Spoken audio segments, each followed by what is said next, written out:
अब बेटे हमारे पास इसका एक आध क्वेश्चन करते हैं। स्टेटमेंट इसकी ना आया करती है, इसकी स्टेटमेंट बेटा आया करती है। स्टेटमेंट में remember there two very important things. Point object क्या होता है, तो हम इसको डिफाइन करते हैं। The force of attraction between two point objects is directly proportional to product of their masses and inversely proportional to square of separation between their centres. ठीक है। अब इसके बाद बेटा एक आध क्वेश्चन इसका आ गया। Suppose if we consider this is Earth, ठीक है, एंड दिस इज मून। ठीक है, एक अर्थ हो गया, मून हो गया।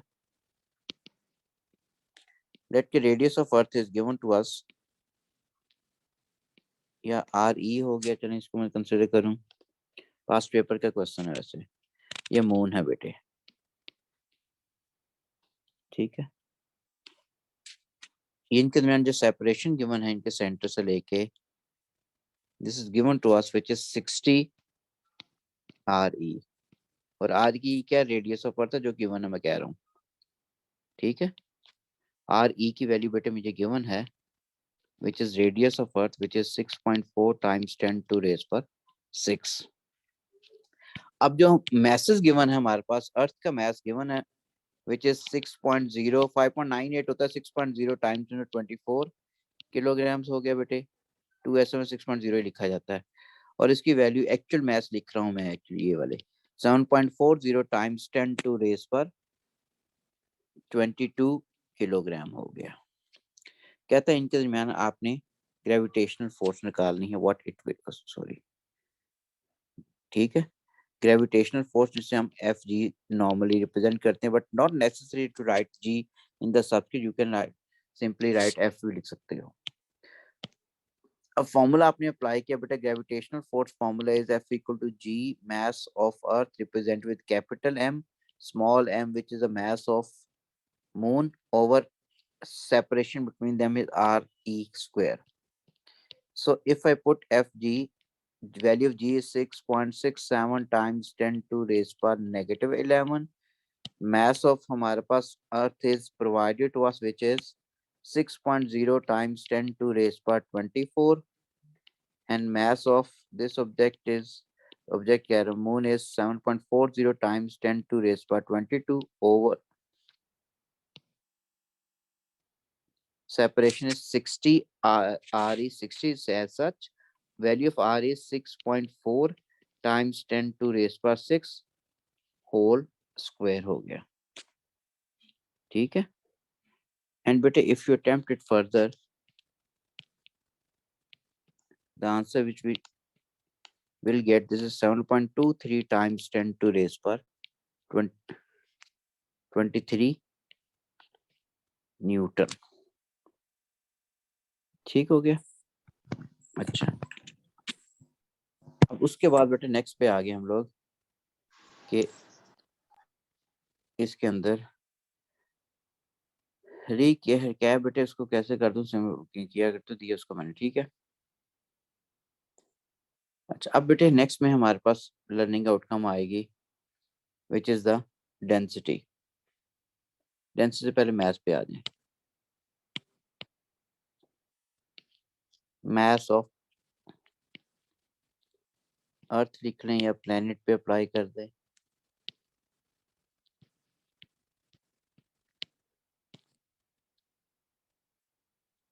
अच्छा, अब मैथ्स की डेफिनेशन तो मेजर ऑफ इनर्शिया होती है। Maths is not quantity of matter या अमाउंट ऑफ मैटर हम लिख रहे होते हैं, ठीक है।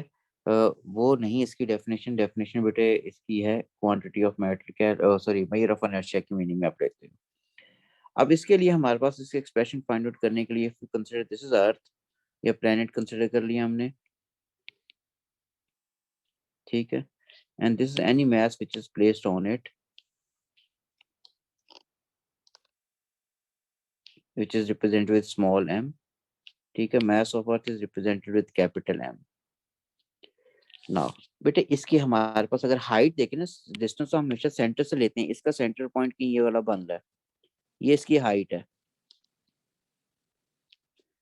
ठीक है। और अर्थ का रेडियस अगर देखूं मैं, सपोज वो मैं रिप्रेजेंट करता हूँ अगर कैपिटल आर से, ये radius of earth.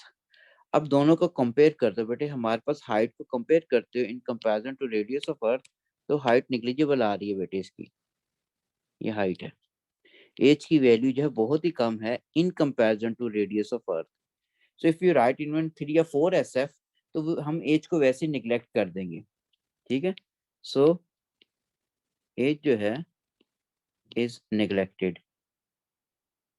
As neglect करने को, now the gap which we have to consider from the centre of earth to the centre of this mass is represented with capital R. Now हम अगर अर्थ की surface के ऊपर हैं, तो बेटा हमारी सेंटर ऑफ ग्रेविटी से अर्थ की सरफेस की हाइट कोई खास नहीं है। हमारी 6 फीट पे अगर हाइट है, तो 3 फीट हमारे पास अप्रोक्सीमेटली बन रही होती है, तो वो निग्लिजिबल है बेटे हमारे पास in comparison to radius of अर्थ। तो हम इसको निगलेक्ट कर देंगे, ठीक है। अगर निगलेक्ट कर देंगे तो हमारे पास इस पे जो फोर्स लग रही है, this is from toward the centre of Earth, ठीक है। ये वाली फोर्स जिसे आप कह रहे होते हो ग्रेविटेशनल पुल ऑफ अर्थ, और किसके बराबर कहते हो, इसके वेट के बराबर कहते हो। तो वेट हमारे पास किसके बराबर होता है, ठीक है। यानी ग्रेविटेशनल पुल ऑफ अर्थ जो है,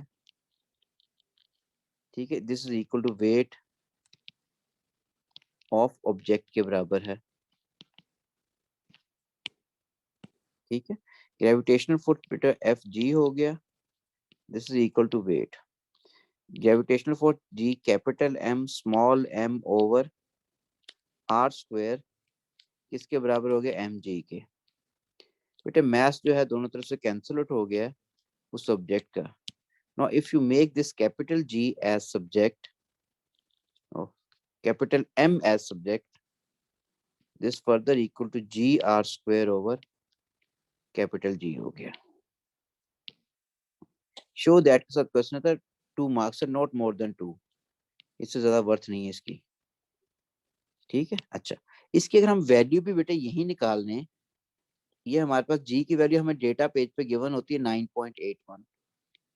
डेटा पेज पता ना A2 का अपडेट हो चुका है बेटे, यस A1 का अलहदा है, पेपर 2 का डेटा पेज आपका अलहदा होगा, पेपर 4 का अलहदा मैं शेयर कर दूंगा आप लोगों के साथ, ठीक है।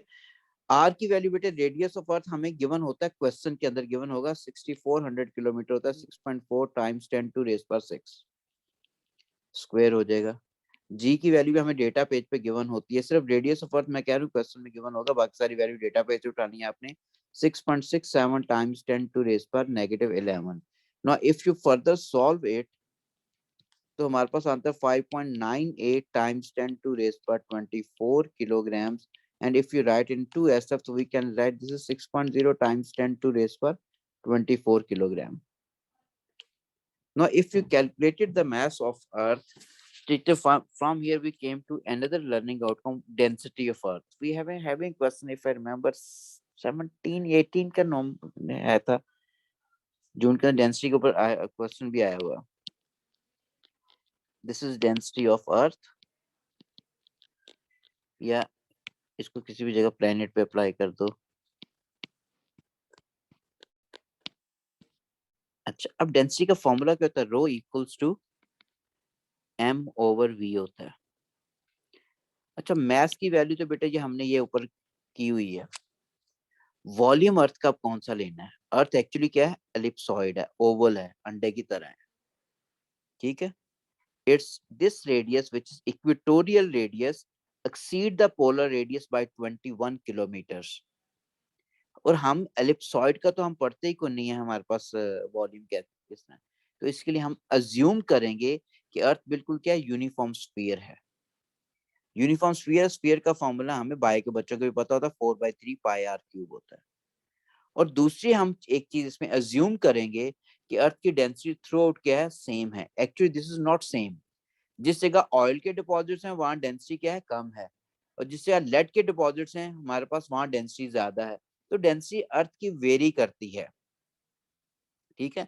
और हम यहाँ पे अज्यूम करेंगे कि उसकी डेंसिटी थ्रू आउट कॉन्स्टेंट है, ताकि हम हर जगह वॉल्यूम जो जो वैल्यूज लेते जा रहे हैं वो सेम आ रही हो। तो ये दो कुछ चीजें हमें अज्यूम करनी पड़नी है इसके लिए, ठीक है। और अजम्पशन हमें पेपर में वो पूछ भी सकता है कि क्या क्या चीजें आपने अज्यूम की इसको कैलकुलेट करने के लिए। और लास्ट पार्ट नॉर्मली जो हमारे लेवल्स के अंदर होता है पेपर 4 के अंदर, वो इसी चीज पे फोकस कर रहा होता है। तो अजम्पशंस में दो चीजें हम अज्यूम कर रहे हैं इसके अंदर in order to get this one. पहली चीज तो क्या है, हमने कंसिडर कर लिया earth is a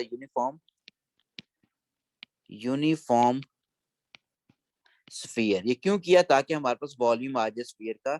volume sphere का होता है बेटा v equal to 4/3 pi r cube होता है। ठीक है, यहाँ अर्थ का रेडियस मैंने कैपिटल r लिया तो वो हो गया। सेकंड जो है, earth has uniform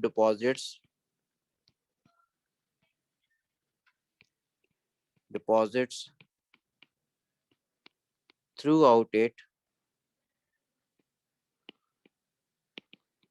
to keep its density constant। ठीक है, अच्छा ये चीजें दो अज्यूम किया बेटा। एक्सप्रेशन पे अगर हम आए इसकी क्या क्या बनेगी,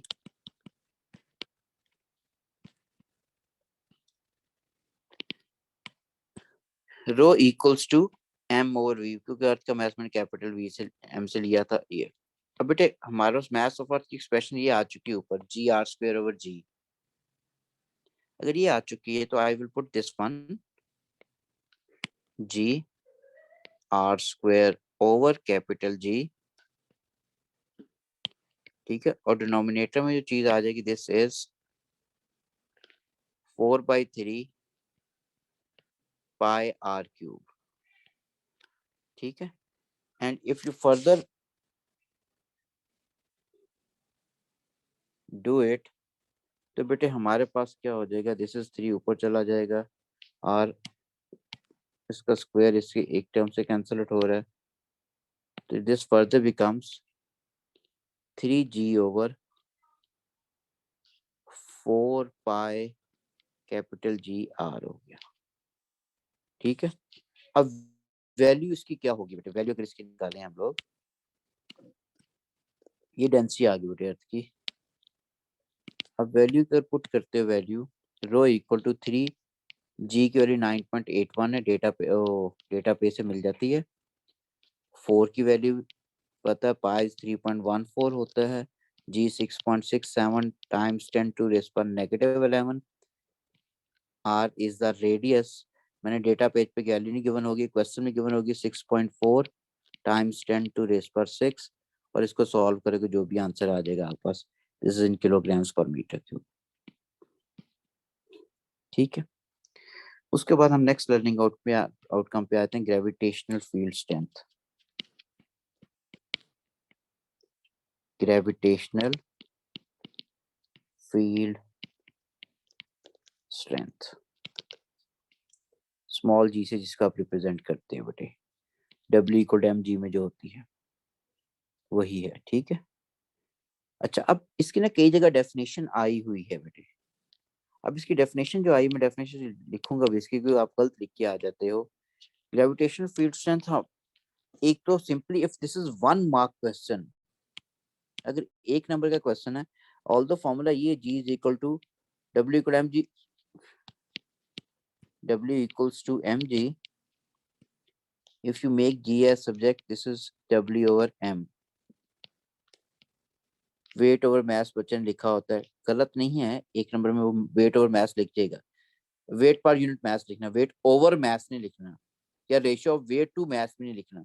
अब वेट होता किसके बराबर है, जिससे एक्चुअली ग्रेविटेशनल फोर्स है जो एक प्लेनेट या अर्थ अप्लाई कर रही है over mass of the object. ठीक है, अगर if this is 1 mark question, अब पेपर में ध्यान रखना है बेटे, उसने ना ग्रेविटेशनल भी इटैलिक में लिखा हुआ, फील्ड भी इटैलिक में, स्ट्रेंथ भी इटैलिक में लिखा है। जो चीज इटैलिक में लिखी होती है उसको डिफाइन करना नेसेसरी बन जाता है फिर। तो या तो हम इसको डिफाइन कर दें, if this is 1 mark question, gravitational, sir ये तो फोर्स पर यूनिट मास नहीं होता? तो फोर्स ही है ना, ग्रेविटेशनल पुल क्या है, फोर्स ही है ना बेटे, लेकिन कौन सी फोर्स है बताना नहीं उसको। ठीक है, ग्रेविटेशनल पुल ऑफ प्लैनेट या अर्थ पर unit mass of object, mass object का है। ठीक है ना, अच्छा, या फिर इफ दिस इज, तब लिखनी है आपने if this is 1 mark question. अगर 1 नंबर से ज्यादा तो फिर ये नहीं लिखनी, फिर ग्रेविटेशन भी देखना है, क्योंकि पेपर में ये भी इटैलिक लिखा होगा तो पूरा लिखना है ग्रेविटेशन होता है क्या, अट्रैक्टिव पुल है। ठीक है, तो बहुत बेहतर होगा फिर आप ये लिखो बेटे, अट्रैक्टिव पुल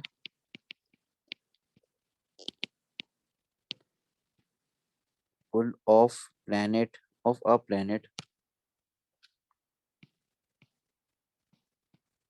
ये अर्थ क्यों अट्रैक्टिव पुल है, ग्रेविटेशनल डिपेंडेंट मास पे होता है due to its mass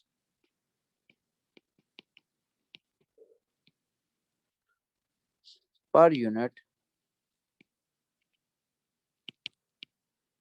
mass of an object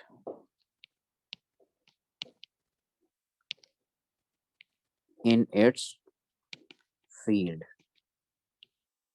ठीक है, अब ये लिखनी है तब अगर 2 नंबर की होगी, तो पेपर में देख लीजिएगा ज्यादातर पेपरों में 1 नंबर आएगी। ठीक है, तो ज्यादातर में आप यही अगर लिख दोगे बिल्कुल ठीक है बेटे, उसमें स्पेसिफाई हो गया होगा। ठीक है, अच्छा अब इसकी एक्सप्रेशन क्या आएगी, एक्सप्रेशन बेटा वही है जो पहले हमने की है, इसमें दोबारा इस पर टाइम वेस्ट करने की जरूरत नहीं है। मेनली इस पर डिपेंडेंस जो इंपॉर्टेंट है उस चीज पे हमें आना चाहिए। ये हमारे पास एक्सप्रेशन बनती है इसकी, क्योंकि ये 2-2 नंबर के ना प्रूफ बन जाया करते हैं। डेफिनेशन होती है, फिर शो दैट के साथ क्वेश्चन होता है, फिर न्यूमेरिकल होगा, कोई न्यूमेरिकल के बाद कोई कमेंट होगा। ये अभी हमने किया था बेटा, ये वही चीज है। ठीक है, अब हमारे पास now if you make this g as subject, तो जी फर्दर किसके बराबर हो गया, g M over are square. ठीक, अब आर क्या है, r is the separation between the unit mass 1 kg mass जो हमने लिया and from the centre of the planet. ठीक है, इसकी वैल्यू पुट करोगे 9.81 आ रही होती है, वो सिंपल है। यूनिट्स इसके अगर हम देखें बेटे, हमारे पास this is gravitational force per unit mass है, force is made in newton per unit mass, newton per kg. और if you write base unit की फॉर्म में लिखते हो तो किलोग्राम्स हो गया metres per second square, newton और केजी साथ फर्दर हो गया इनवर्स के अंदर, तो मीटर्स पर सेकंड स्क्वायर ही होगी। ठीक है, अच्छा अब हमारे पास एक बड़ी इंपॉर्टेंट चीज, अब बेटे जी की वैल्यू जो होती है, ये जी की हम 9.81 लेते हैं, हमारे डेटा पेज पे गिवन भी होती है मीटर्स पर सेकंड स्क्वायर के अंदर, एक्सेलेरेशन ड्यू टू ग्रेविटी की फॉर्म में। ठीक है, ये ग्रेविटेशनल फील्ड स्ट्रेंथ भी वही है बेटे। It does not depend upon the mass of object, चाहे किसी चीज का मास 1 kg है चाहे 110 है, जी की वैल्यू कांस्टेंट। देखो यहाँ पे देखो मास पे तो डिपेंडेंट ही नहीं है, it is totally dependent upon हमारे पास मास और रेडियस पे डिपेंडेंट है। ठीक है, अगर हमारे पास अर्थ के मास कांस्टेंट हर जगह, रेडियस कांस्टेंट ज्यूम कर रहे हैं, तो इसका मतलब जी की वैल्यू हर जगह सेम होगी। लेकिन यही अगर हम चले जाते हैं मून के ऊपर बेटे, वहां पे मैथ कम होने की वजह से, मैथ कम अगर हमारे पास, इसलिए वहां मून के ऊपर जी की वैल्यू भी क्या होती है, कम होती है, वो वहां पे 1.66 होती है, which is 9.81 eight the surface of Mars पे इसकी वैल्यू 3 होती है। तो ग्रेविटेशनल फील्ड स्ट्रेंथ से हम बेसिकली एक एट पर्टिकुलर डिस्टेंस हम मैथ भी किसी प्लेनेट का निकाल लेते हैं जी की वैल्यू। तो जी जो है it does not depend upon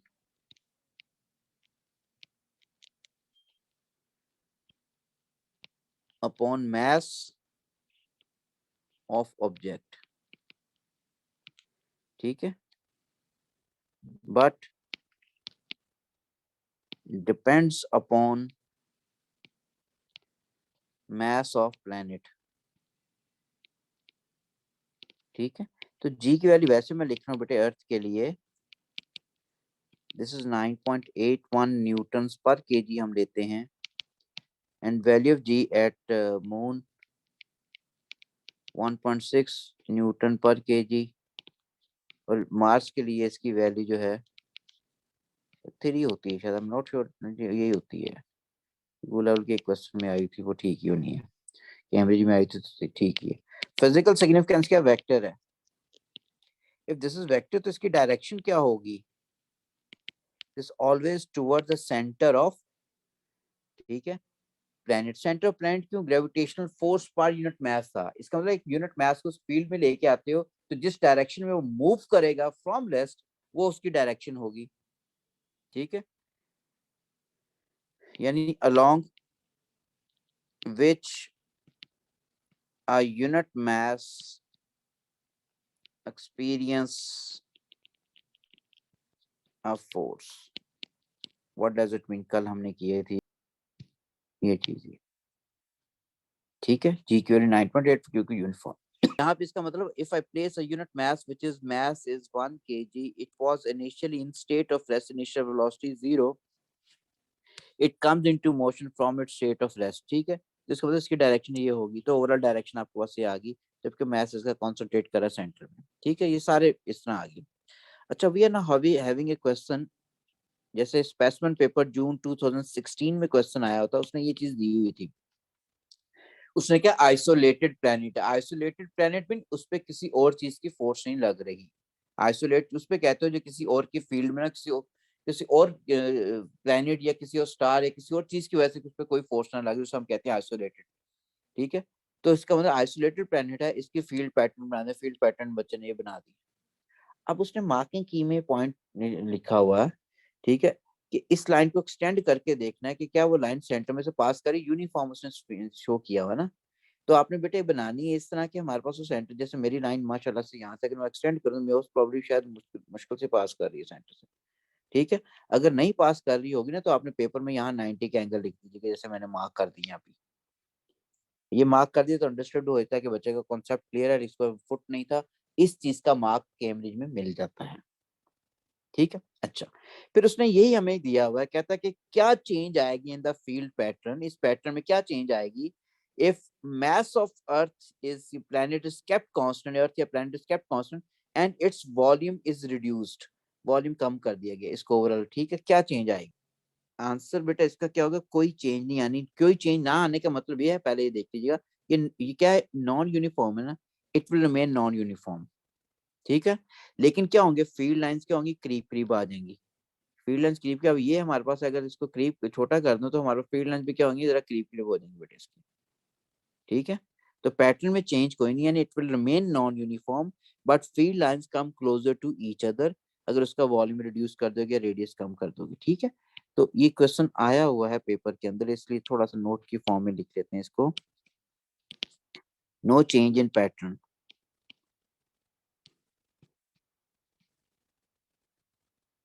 ठीक है। No change pattern, it will remain non uniform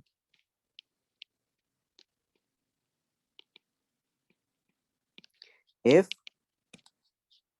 mass of earth या planet is kept constant and its volume is reduced, ठीक है। but field lines come closer to each other, which signifies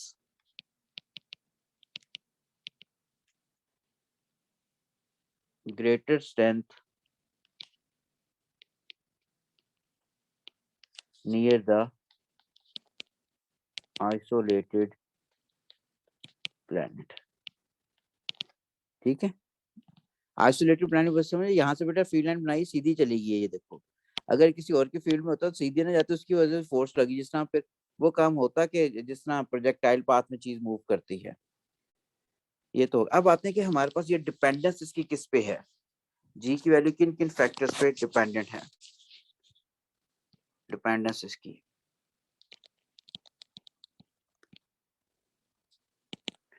अब पहली चीज तो बेटे ये चीज आ रही है कि अगर मैं हाइट पे जाता हूँ तो जी के ऊपर क्या चेंज आती है। तो पहले हमारे पास आ गया variation in g due to height,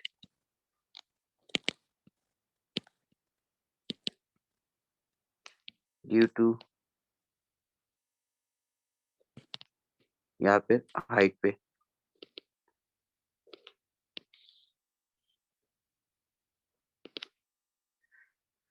formula जो हमने पढ़ा बेटा, हमने ये पढ़ा g is equal to G M over are का स्क्वायर, आर मैं सरफेस पे ले रहा हूँ, ठीक है। अगर मैं डायग्राम ही यहाँ पे बनाऊं, हमारे पास if this is the surface of Earth, ठीक है, this distance is, this is r, ठीक है। अब now I suppose a mass is placed at the surface of Earth and that mass is represented with green. Its height is negligible from the center of Earth. ठीक है, its height from the in comparison to radius of Earth is negligible. अगर इसी mass m को बेटे मैं move करके यहाँ पे ले जाता हूँ, या यहाँ पे ले जाता हूँ, या यहाँ पे ले जाता हूँ, तो क्या चेंज आएगी हमारे पास वैल्यू ऑफ g के ऊपर, इसके ऊपर हमने फोकस करना है। नाउ इफ आई यहाँ पे अगर इसको ले गया हूँ बेटे, इस mass is m everywhere, it is kept constant, ठीक है, हम रिलेटिविस्टिक मैकेनिक्स से पढ़ लीजिए कि मैथ चेंज हो जाए। अब ये जो डिस्टेंस हमारे पास लिया हुआ हमने, इसके सरफेस से ले लो चाहे सेंटर से ले लो, क्योंकि मैंने कहा था हाइट निग्लिजिबल है, तो बेटे सेंटर से लेने की जरूरत नहीं, हम सरफेस से ले लेंगे वाला, वहां पे भी तो ये लिया हुआ ना हमने, तो रेफरेंस पॉइंट हम अप्रोक्सीमेटली एक जैसा ही लेंगे, ठीक है। अगर सेंटर से भी ले लो तो बेटा, क्योंकि वो इतनी कम वैल्यू है, वो वैसे निग्लिजिबल हो। अब ये मैंने सपोज वैल्यू कंसिडर कर ली r1 की, ये किसके बराबर, ट्वाइस ऑफ रेडियस हो गया। नेक्स्ट वैल्यू ये अगर देखें हमारे पास r2 की होगी, which is thrice of radius, 3r के बराबर हो गया। और next value which I suppose that this is 4r3 हो गया, which is equal to 4r।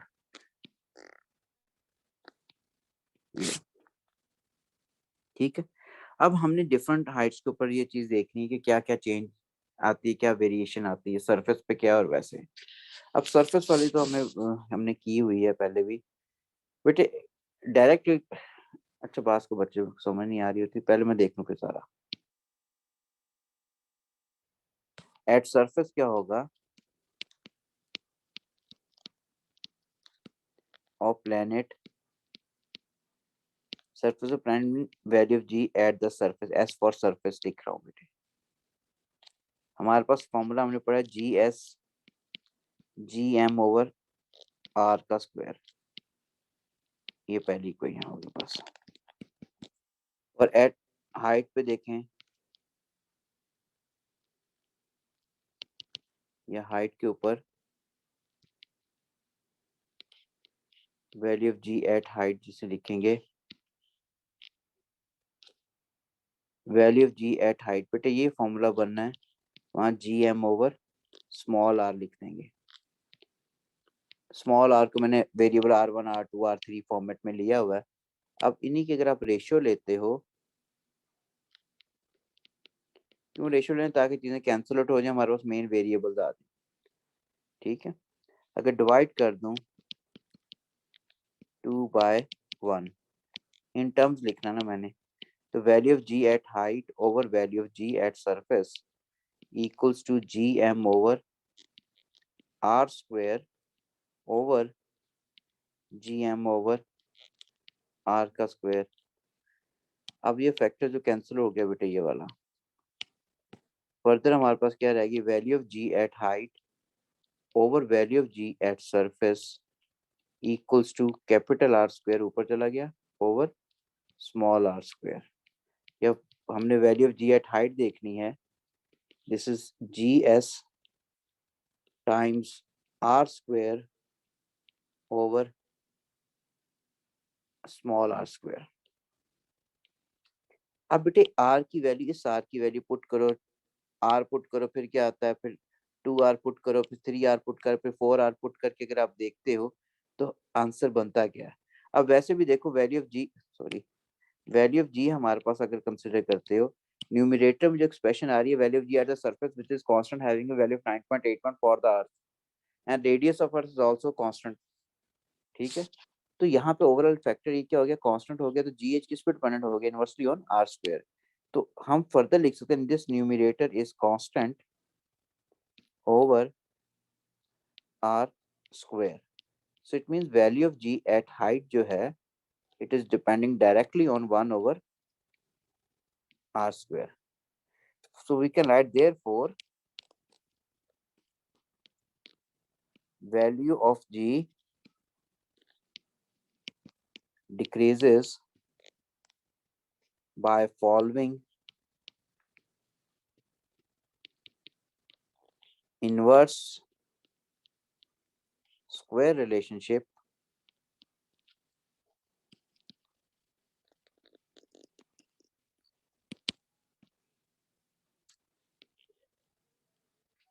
when moved away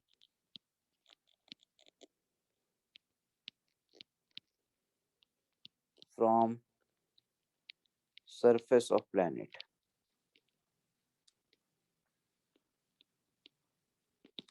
ठीक है, अब हमारे पास it mean surface of planet से अगर दूर जाते हैं तो ये चीज बन रही है। अब देख लेते हैं बेटा आर की मैं वैल्यू कंसिडर करूं। अब वैल्यू ये आर की वैल्यू बेटा मैंने कंसिडर कर ली और value of g at height होगी। अगर मैं आर इसकी जगह पुट करता हूँ कैपिटल आर, ठीक है, अब इसमें देखिएगा बेटे यहाँ पे अगर मैं कैपिटल आर, तो कैपिटल आर का स्क्वायर कैंसिल होगा, value of g at height किसके बराबर होगी, सरफेस के बराबर आ गई। तो इस पे तो value of g at surface g s होगी। If I put two r, क्योंकि मैंने ये लिया था ना बेटे, ये कंसिडर किया 2r 3r 4r, मैंने बस ये देखना है। तो उसके लिए हमारे पास if I put 2r put करता हूँ यहाँ पे, if I put 2r here तो 4r स्क्वायर हो जाएगा। ठीक है, 4r स्क्वायर कैंसिल हो गया, 1 और 4 क्या था 0.25, this is equal to 0.25 quarter of value g at the surface. If we consider 3r तो फर्दर रिड्यूस होके 1/9 हो जाएगा, 1/9 0.11 GS हो गया। इफ आई कंसिडर 4r तो यहाँ 4r पुट करते हो तो 16 हो जाएगा, 16r स्क्वायर कैंसिल हो गया, GS ओवर 16 1 और 16 होता है 0.063 value of G eight the surface. अब इट मींस इसका अगर हम ग्राफ बनाते हैं, पेपर में पूछा भी हुआ था बेटे, अगर मैं कंसिडर करता हूँ ये हमारे पास एक अर्थ कंसिडर की है एंड ये मैंने हमारे पास इसका ग्राफ बनाना है, this a vertical axis and let this be the horizontal. Paper में ग्रिड पे सवाल आया हुआ था ये, ठीक है, और इसको मैंने एक्सटेंड किया ताकि सेंट्रल पॉइंट अर्थ का पता चल सके। ठीक है, ये ओवरऑल हमारे पास क्या रेडियस ऑफ अर्थ हो गया। अब इसको अगर आप करते हो तो यहाँ पे बेटे if I consider this is the radius, ये वाला हो गया आर, ठीक है, this is isolated planet consider किया हुआ है which is not in the field, यानी अर्थ ही कंसिडर की हुई है। बेटे इसकी सरफेस पे हमने वैल्यू जी ली थी विच इज जी एस थी, this is g in newton per kg, ये, और ये हमारे पास आर की वैल्यू है विच इज रेडियस आर हो गया, लेट दिस इज 2r हो गया, this is further 3r and this is 4r। अब यहाँ पे हमारे पास हैं सरफेस पे हैं, as we move away from the surface of planet value of g decreases by following the inverse square relationship, and inverse square relationship कुछ graph बेटा इस तरह बनेगा ये, ठीक है। अच्छा, now this is very very important, क्योंकि अक्सर बच्चे ना इसको गलत इंटरप्रेट कराते हैं। मैं कह रहा हूँ पेपर में ग्रिड बनाने का ऑब्जेक्टिव एग्जामिनर का ये था कि अंडरस्टैंडिंग क्या डिफरेंट ग्राफ्स इन बिटवीन। बेटे if I mark A here and B here, एक हमारे पास है ये वाला ग्राफ चलो बना हुआ है, एक ग्राफ मैं बनाऊं हमारे पास ये वाला, सॉरी ये वाला टच नहीं कर रहा, हॉरिजॉन्टल एक्सिस टच हो गया, चले ये एक ग्राफ है इन दोनों के इन बिटवीन, ये तीनों ग्राफ की डिफरेंट इक्वेशन है, ठीक है। इसको और बेहतर कर दूं ताकि अंडरस्टैंडिंग बेहतर हो जाए। बेटे ये जो हमारे पास मैंने ग्रीन से बनाया ना, ये इनवर्स स्क्वायर ग्राफ है, इसकी इक्वेशन बनती है a is directly proportional to 1 over b square या a is inversely proportional to b square.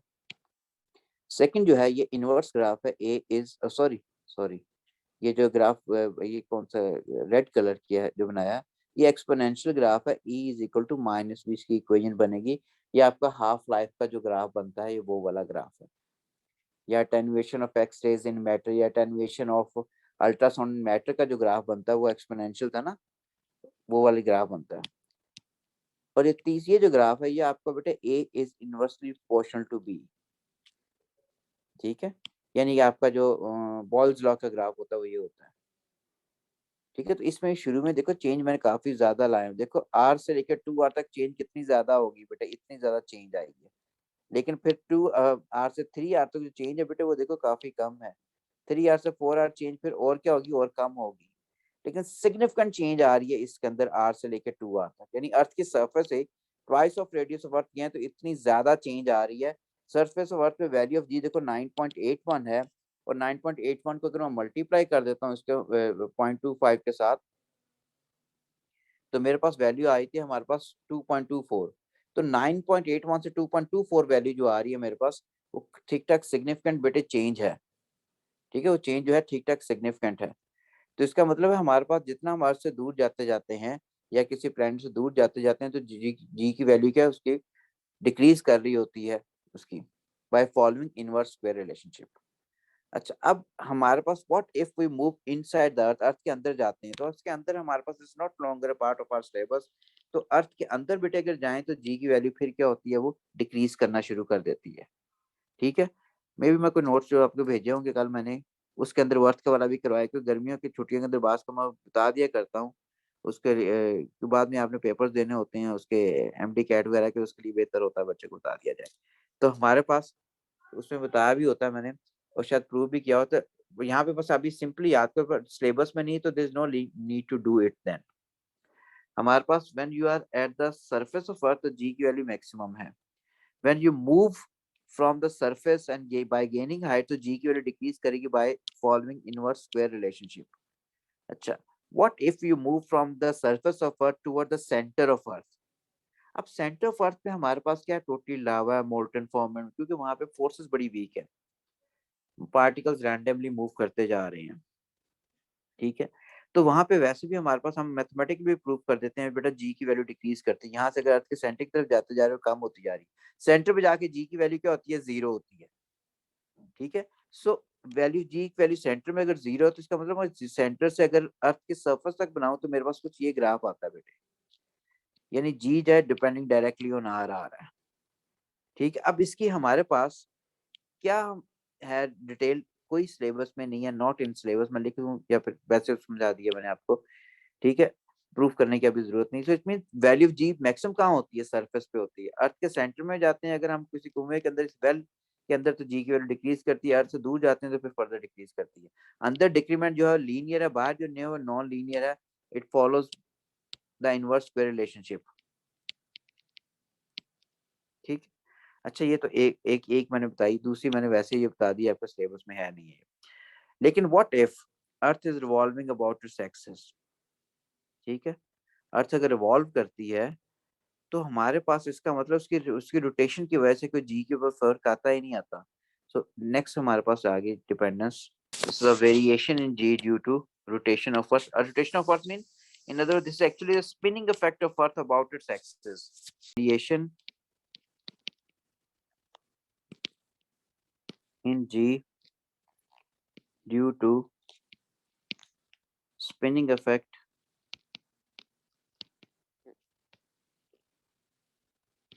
of earth. Spinning अपनी एक्सिस पे होती है, अबाउट इट्स एक्सिस,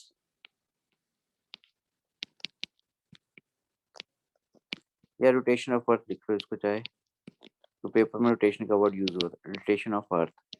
इसका बेटा तीन दफा चार दफा सवाल बन चुका है। स्पेसिफिक पेपर 16 में था, नवंबर 8 के अंदर था, ऑल्दो काफी पुराना, नवंबर 2003 में भी था।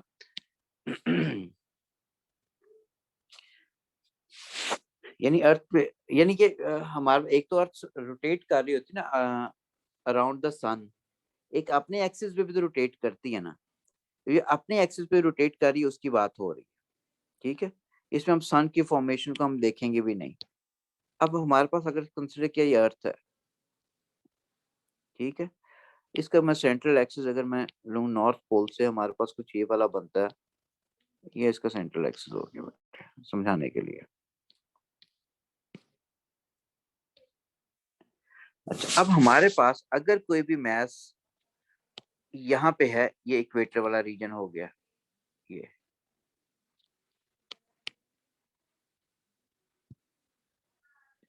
इक्वेटर हो गया बेटे। मैस सब्जेक्ट का एम है, यहाँ पे वैल्यू ऑफ जी अगर देनी इक्वेटर है तो जी ई लिख लिया, ई फॉर इक्वेटर। सपोज करते हैं अब, अच्छा अर्थ रिवॉल्व कर रही है about its axis, earth revolve कर रही है बेटा, इस तरह रिवॉल्व करती है अर्थ, एंटी क्लॉकवाइज डायरेक्शन में अर्थ की रोटेशन है। मैंने उसमें कहा था नेचर में जिस चीज की भी रोटेशनल फैक्टर वो सारा क्या है, वो एंटी क्लॉकवाइज में है, चाहे वो सोलर सिस्टम है, चाहे इलेक्ट्रॉन की स्पिन अबाउट इट्स एक्सिस या अराउंड द न्यूक्लियस, या चाहे खाना का गिफ्ट तवाफ है, all they are in anti clockwise direction. ठीक है। अब बेटे अर्थ का जो टाइम पीरियड होता है हमारे पास, वो तो 24 आवर्स होता है। सो इस time period is capital T equals to 24 hours. ठीक है। एच आर नहीं लिखना, इसमें एच ही लिखते हैं। अब इसको फर्दर से एंगुलर में वेलोसिटी निकाल दूं, एंगुलर वेलोसिटी बेटा is found by formula omega is equal to 2 pi over capital T. So if you put 2 pi which we consider this is 3.14, या आप 10 एसएफ वाली वैल्यू, मैं 3 एसएफ में इसलिए लेता हूं, डेटा पेज पे हर वैल्यू 3 एसएफ में होती है, तो आई आल्सो कंसीडर 3 एसएफ। ठीक है ना। This is 24 hours 60 minutes 60 seconds times 3600, तो ये वैल्यू वैसे याद हुई है 7.27 टाइम्स 10 टू रेज पर -5 रेडियन पर सेकंड होती है। अच्छा, अब बेटे अर्थ के यहाँ पे अगर कोई मैस है तो अर्थ रिवॉल्व कर रही, मैस भी साथ रिवॉल्व कर रहा है। अगर मैथ साथ रिवॉल्व करे तो इसका मतलब मैस के ऊपर सेंटीपिटल फोर्स लग रही है। अब centripetal force is nothing, there is other force which provide centripetal force. तो यहाँ पे अगर मैं देखूं कि हमारे पास कौन सी फोर्स इसको सेंटीपिटल फोर्स प्रोवाइड कर रही होगी, तो अगर मैं इसका रोटेशन देखूं, कुछ ये वाली रोटेशन बनेगी, कोई ये रोटेशन बनती बेटा इसकी। ठीक है। इसी मैस को पकड़ के अगर मैं, इसी मैस को पकड़ के अगर मैं आगे मूव कर देता हूँ, यहाँ पे मैंने मैस की वही यहाँ पे ले गया हूँ।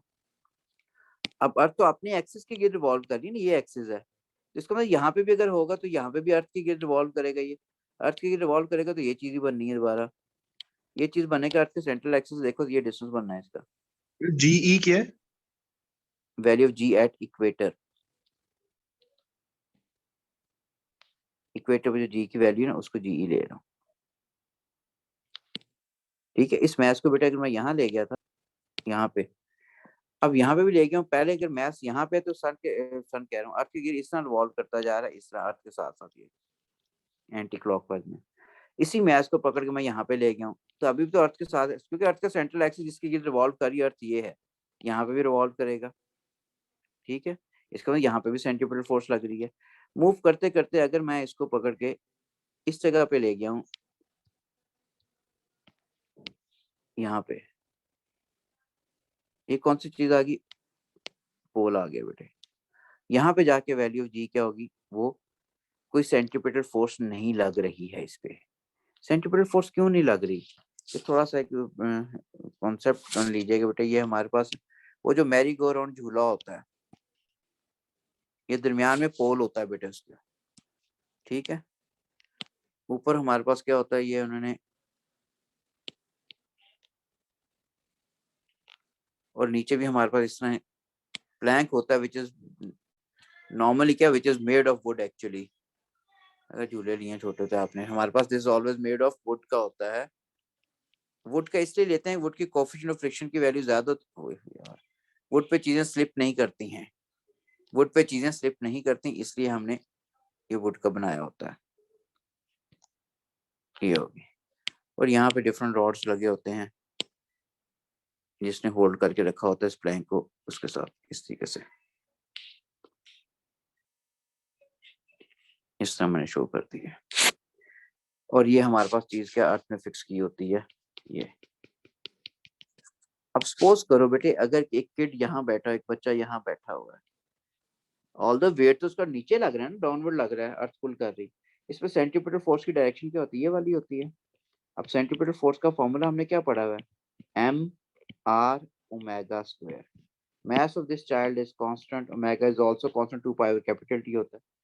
तो इसका अभी इतना ज्यादा रेडियस आ रहा है अर्थ से, इसी बच्चे को मूव करवा के आप यहाँ पे अगर आप ले गए, अब इसका डिस्टेंस क्या हो गया अर्थ के सेंट्रल एक्सिस से, देखो सेंट्रल एक्सिस ये है जिसके रिवॉल्व करी, तो अब ये डिस्टेंस क्या होगी, ये वाला रेडियस आ गया बेटे, आर की वैल्यू क्या होगी, कम होगी।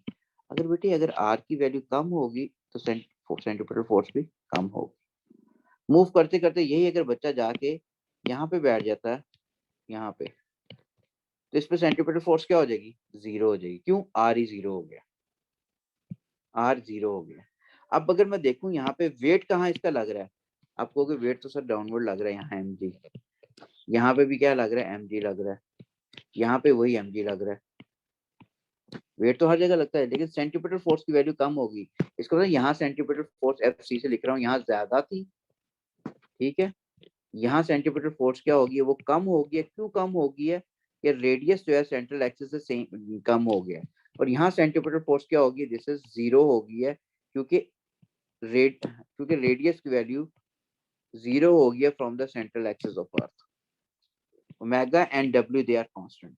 इसका मतलब यहाँ पे अगर आप हो तो इसका मतलब ये है कि सेंटीमीटर फोर्स लग रही है, यहाँ पे चलेगा तो ये डिस्टेंस कम हो गया, रेडियस सेंट्रल एक्सिस कम हो गया तो सेंटीमीटर फोर्स कम होगी, यहाँ जाके सेंटीमीटर फोर्स क्या होगी, जीरो होगी।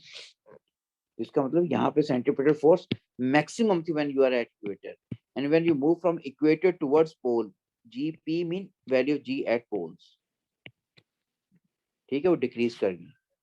बात क्लियर होगी। इसका मतलब है यहाँ पे मैं फिर अगर लिखना तो वी कैन राइट कि इस जगह सेंटीमीटर फोर्स मैक्सिमम इक्वेटर पे, यहाँ कम है, यहाँ पे है ही जीरो है, ठीक है। तो यहाँ पे सेंटीमीटर फोर्स, पहली चीज तो क्लियर होगी, सेंटीमीटर फोर्स जीरो है। वेट कहाँ लगता है, weight is the gravitational pull of earth होता है। पुल कहाँ से लग रहा है, सेंटर से। इसका मतलब वेट की डायरेक्शन तो ये बन रही है, वेट एम जी ये है, सेंटीमीटर फोर्स की डायरेक्शन भी क्या बन रही है, वो भी ये बन रही है। यहाँ पे वेट की डायरेक्शन बन रही है अर्थ के सेंटर की तरफ, ये वाली बन रही है एम जी। यहाँ वेट की डायरेक्शन क्या बन रही है, ये वाली बन रही है एम जी। सर बात आई मेरी कि क्या हुआ था। आवाज जो है तुम्हारी आके बेटा डिस्ट्रैक्ट होना शुरू होगी, मैं क्या चुप हो गया शायद, मैं कह रहा हूँ मैं पढ़ा दूं, फिर शायद क्वेश्चन तुम्हारा उसमें पूरा हो जाए, अच्छा ठीक है। वेट पता चल गया, वेट जैसे यहाँ डाउनवर्ड लगता जा रहा था, अर्थ नीचे थी, अर्थ के सेंटर से वेट लगना, यहाँ वेट ये, यहाँ वेट ये, यहाँ वेट ये है। अच्छा, अब दूसरा देखिएगा, सेंटीमीटर फोर्स की डायरेक्शन का टुवर्ड सेंटर होती है, इसका मतलब सेंटीमीटर फोर्स यहाँ पे इस डायरेक्शन में लग रही है, एफ सी। यहाँ सेंटीमीटर फोर्स इस डायरेक्शन में लग रही है, सेंट्रल एक्सिस वो बनता है उसका, और टॉप पे सेंटीमीटर फोर्स वैसे जीरो हो चुकी है। अब वेट पे क्या होता है, ग्रेविटेशनल पुल ऑफ अर्थ है, सेंटीमीटर फोर्स कौन सी चीज लगा रही है, ग्रेविटेशनल पुल ऑफ। अब ग्रेविटेशनल फोर्स देखते हो वो किस तरफ है, यहाँ पे सारे केसेस के अंदर, यहाँ पे ग्रेविटेशनल फोर्स तो बन रही है इस तरफ है, ये इन दोनों के केसेस के अंदर ये ग्रेविटेशनल फोर्स थी, यहाँ ग्रेविटेशनल फोर्स इस तरफ बन रही है बेटा, इसकी एफ जी ये बन रही है, और इसकी ग्रेविटेशनल फोर्स क्या बन रही, डाउनवर्ड डायरेक्शन में ये बन रही एफ जी, ठीक है। ग्रेविटेशनल फोर्स सेंटर से लगनी है, और मैंने सपोज किया हुआ कि अर्थ तो हमारे पास जो है इसका रेडियस अब हमारे पास आर है। अब मैं इक्वेशन ओवरऑल लिखने लगा हूँ, मेरे ख्याल में I made it clear to you कि अब होता क्या वो बात की बात है, लेकिन ये एक एक मैंने फोर्स को कवर किया यहाँ पे, ठीक है। ग्रेविटेशनल फोर्स टुवर्ड सेंटर होती है, वेट भी टुवर्ड सेंटर होता है, जिस तरह मैंने वो किया। अब इक्वेशन क्या बनती है, इक्वेटर पे क्या होगा और हमारे पास पोल्स पे क्या होता है, एट इक्वेटर। इक्वेटर पे देखो कौन कौन से फोर्स टुवर्ड सेंटर लग रही है। बेस फोर्स तो ये, base force is this one, gravitational force, ठीक है, which is applying the weight and centripetal force. It means we can equate gravitational force to centripetal force plus weight of the object. ठीक है, now if you put values here in expression gm m over r square, radius r ही है ना, यहाँ पे इतने हिस्से का radius r बन रहा है, यही है, ठीक है। Centripetal force formula is m r omega square plus m g e for equator लिख रहा हूँ।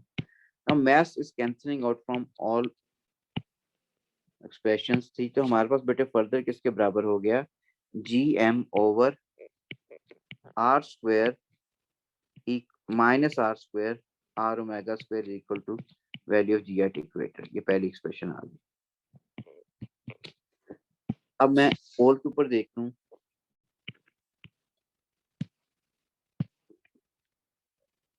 Eight pole,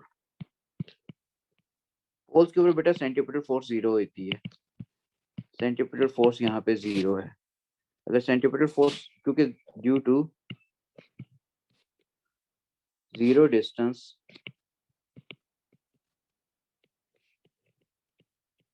from central axis of earth, यहाँ पे इक्वेशन जो बन जाएगी, इसमें ग्रेविटेशनल फोर्स किसके बराबर होगी, डायरेक्टली वेट के बराबर है ऑब्जेक्ट के, वेट को mg लिखते हैं।